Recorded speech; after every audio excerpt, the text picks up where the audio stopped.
Hey planty people, this is Miles here, Paradise in a Pot, and today we're doing Houseplant vlog number 16. So thanks much guys for hanging out. I appreciate it. Today I'm going to show you in my houseplant care guide what I do with keeping track of all my plants. I have so many plants around here that sometimes I kind of forget what I might be doing with a particular plant. I might need to refer to my spreadsheet on what I might be doing with these plants. So if you like planty kind of content, go ahead and give me a thumbs up. I'd appreciate it if you find you like this video. If you really enjoy this video, go ahead and subscribe to the channel. We do 2 or 3 videos a week, if not more, trying to help you guys and help us all. Not only build a plant community, but build a base of knowledge that help people grow better plants. I live in Las Vegas. It's very dry here, so I need to do other things than maybe someone in New York State might need to do to take care of their plants, or somebody across the planet, I don't know, in Lithuania. So we all have different things we need to do. So anyhow, let's go ahead and get to it.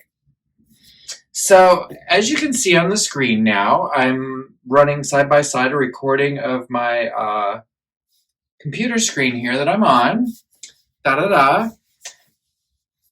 And what I'm doing today, looking at this houseplant list, first off, you can see I keep it in an Excel spreadsheet, and this is just something that I find easier to use. Whatever you find is the easiest for you. I just find it with it like this in this kind of format, it just makes it kind of uniform across the board for how I need to look at things. So as you guys can see here, I'll go full screen now on my computer screen, that I have a list of my plants names as I know them, or as people say to me. Sometimes someone will give me a plant and say, this is my grandma's house plant that she's had forever and she calls it this. So I note that because that might be a clue later on into actually finding out what that plant might be called. Or it might not be.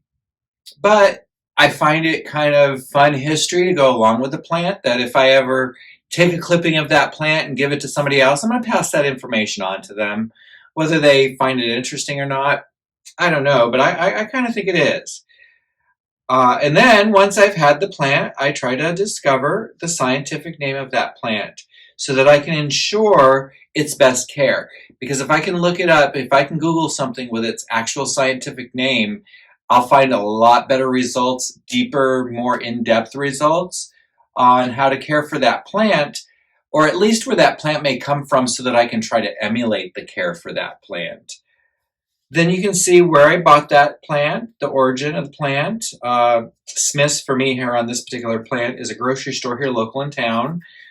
I got LV Plant Collective, which is actually someplace I tried to go today, and we weren't allowed in because my neighbor rode roller skates and they said no wheels allowed in the shopping center. Real annoying because it's not like my neighbor's a teenager or being dumb. Anyhow, sorry to Las Vegas Plant Collective. We tried to buy some plants today, but we had to save our money because we weren't allowed in.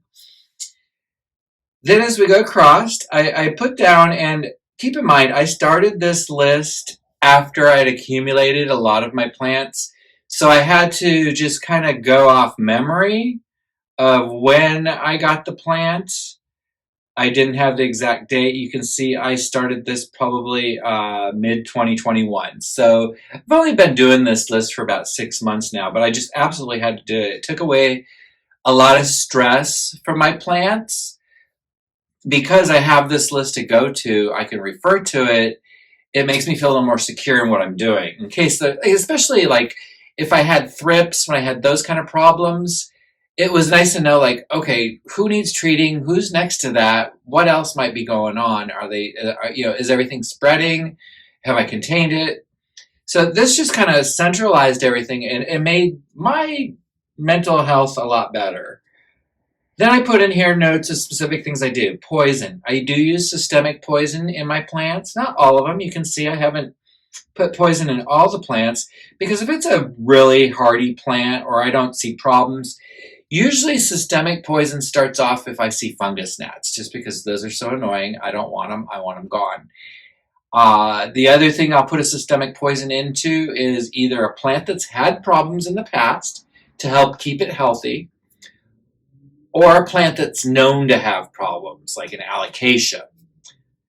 I just rather prevent the problem so that I don't have to have it get out of control or to get stressed out that I've tortured yet another plant.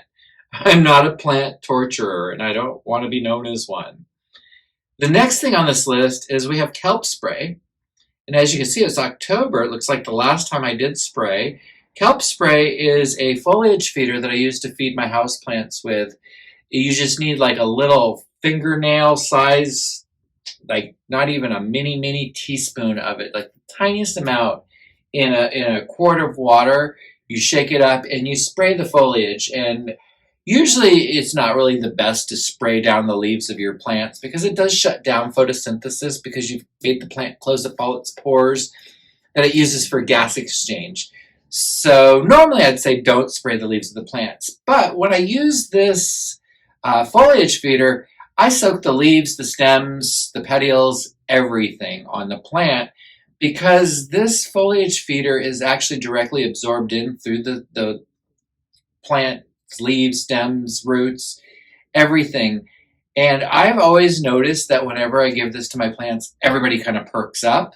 They really seem to like it. If I have a plant that's kind of sickly or struggling or not doing anything, I might actually give it a little extra amazing kelp just to kind of give it that oomph it might need or fill in that missing nutrient. But anyhow, amazing kelp. I'll put a link to where you can find that in the description down below. That's from the sweettomatotestgarden.com. That's Leslie Doyle. She's a really fabulous person here in Las Vegas. She grows 2-pound tomatoes in our Las Vegas Valley, which is amazing if you think about that. We get to 120, 125 degrees sometimes in the summer. Gosh, last summer we had 2 solid weeks. It was a record breaker, but it's just climate change. It's happening. We had 2 solid weeks of 120 degrees every single day for 14 days. And she still produced tomatoes and all that. And she's really quite an amazing person. So, like I said, I'll put a link for her site down.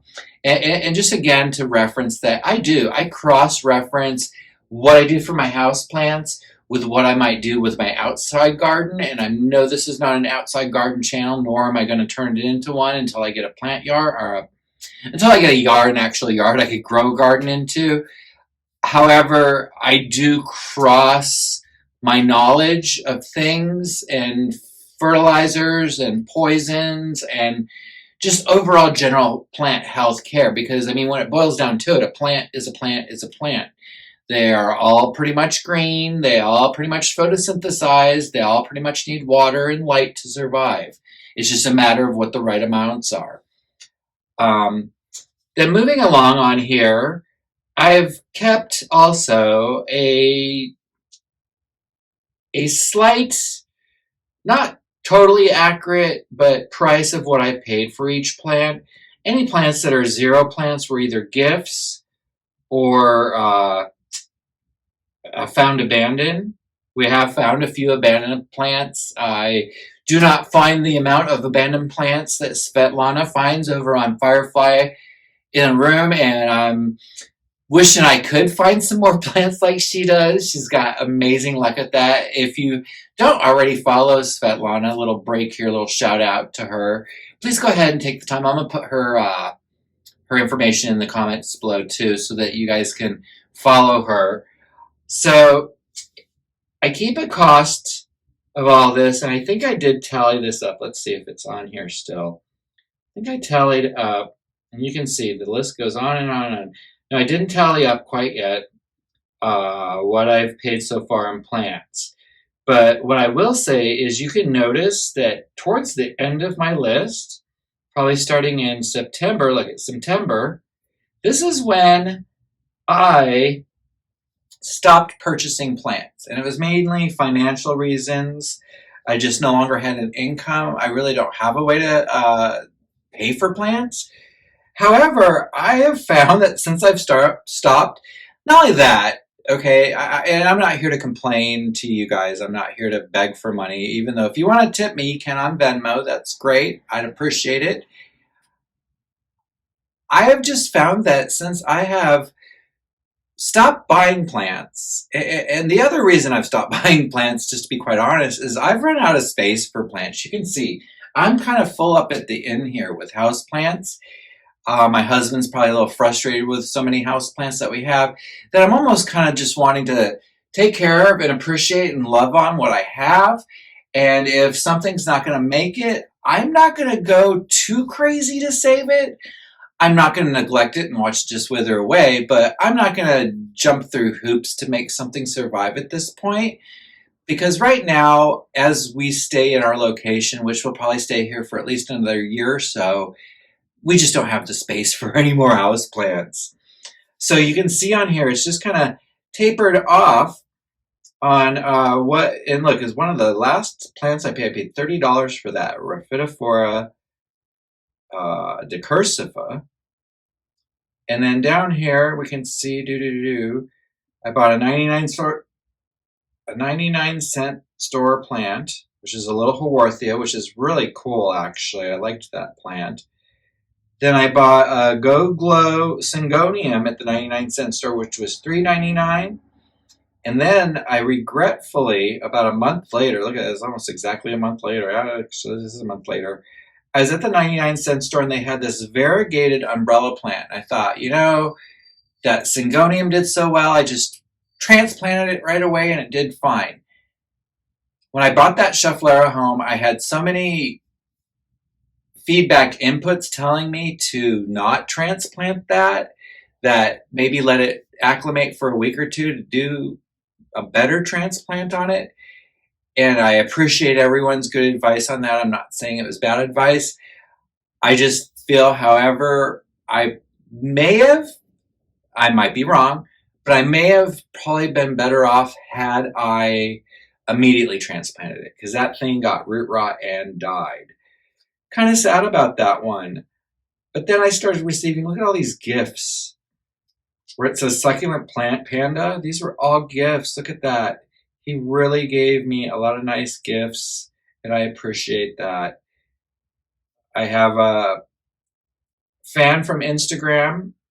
I guess her name there is Laura. I'm not going to say any more of it. She's gifted me some plants. Then another person that I had at one of my houseplant classes out in Boulder City at the Iron Rose gifted me a Hoya, which, by the way, let's go ahead and take a moment and stop and look at how well this Hoya is doing. This Hoya, it's a Carnosa, is really rooted up. And I'm going to show you. I'm not going to take it out of the water.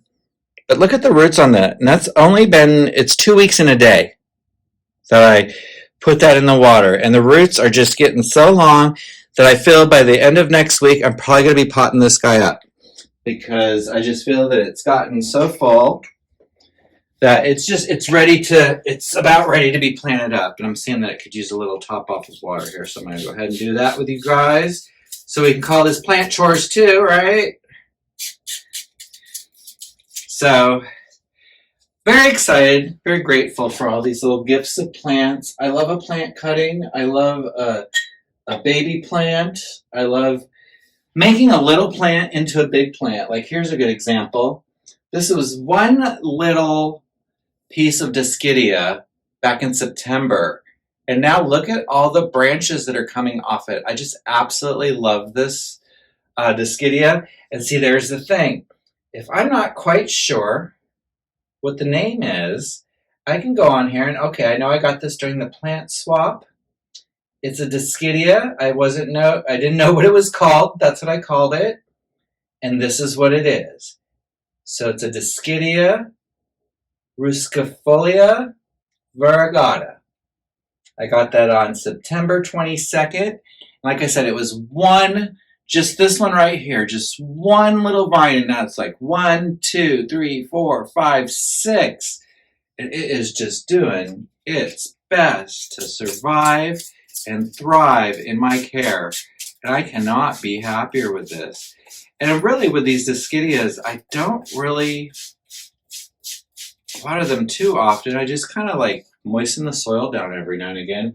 And I keep it right here where it gets nice, bright light from my House Bright light bulb. Again, thank you, House Bright.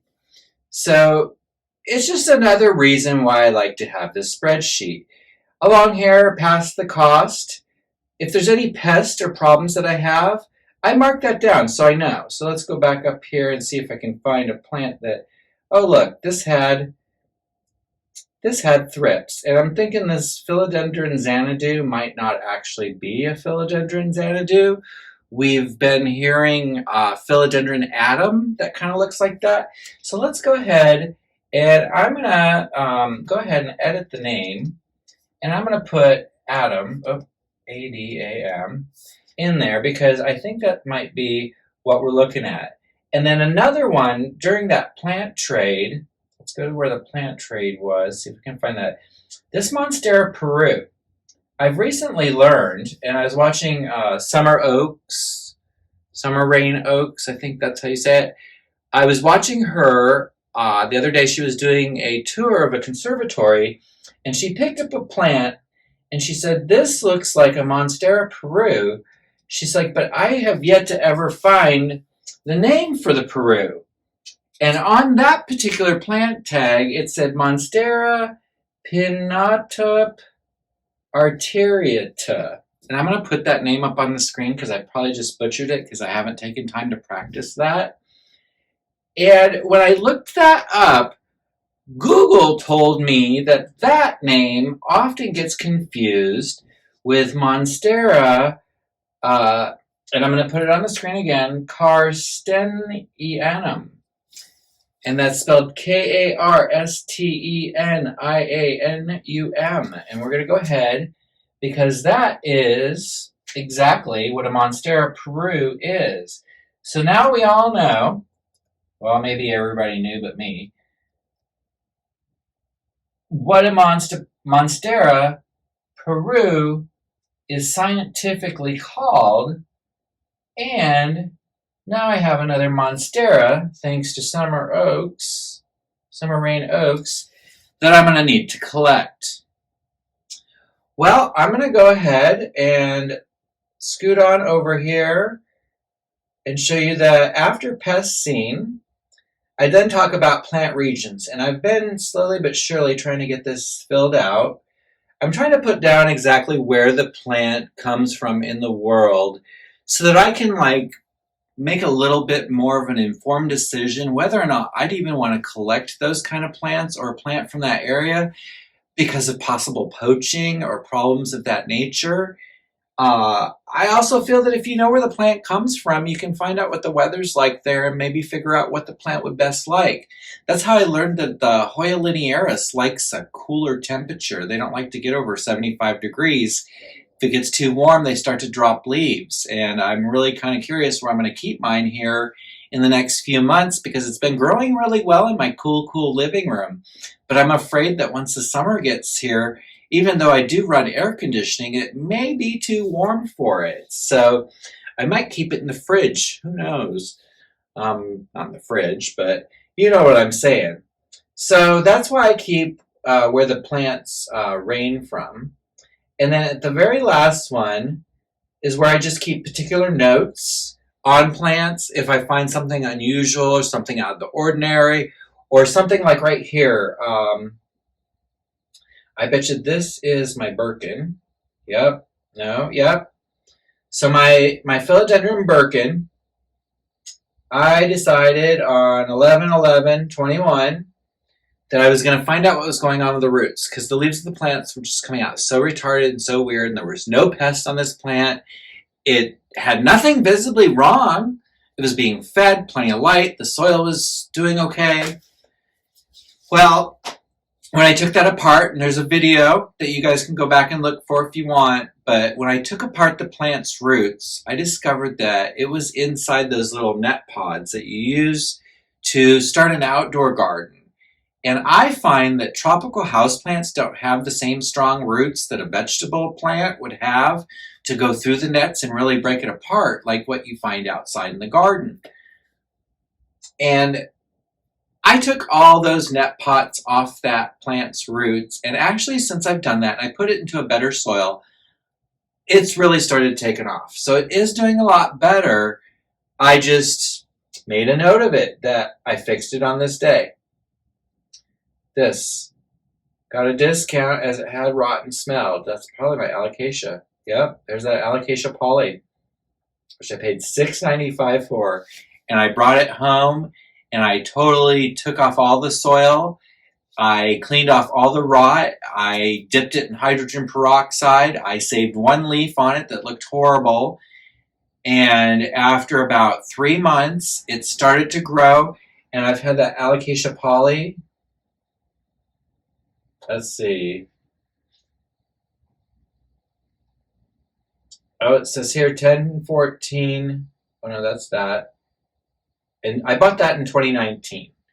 I'm going to say summer of 2019 I got that. And now the alocasia poly has really great, big, beautiful leaves. It's about to put me out another new leaf. It has had, it did get its normal spider mite infestation. But again, I treated it with systemic poison and it doesn't have that problem anymore. It's actually the plant I think I bought the systemic poison for because I was just so tired of trying to fight it. Las Vegas is dry. I leave my house doors open right now. Today it's almost 80 degrees outside and I'm almost starting to melt here. So when I leave the doors open, my humidity drops rapidly. And right now it's sitting at about 15%. I think the plants are okay with it because we did this all last year, so it's not like it's anything new. But when I close my house up, within about 2 or 3 hours, the humidity will get back up to about 35%. And I have to say, I thank my plants for that. I think just having so many plants, and you can see here on the list, oh, I backed out of it. On the list there, the plants don't go down to 150. And the reason for that, looks like it goes to 126. The reason for that is because I'll put down a plant, but I'll have multiples of that plant. For example, right now, these little oxtails, I have 2 of them here, one out in the living room, and I only count it as 1 because of the mother plant. Because the little ones, they may go. And if a new friend comes by who likes houseplants, that's where it may go.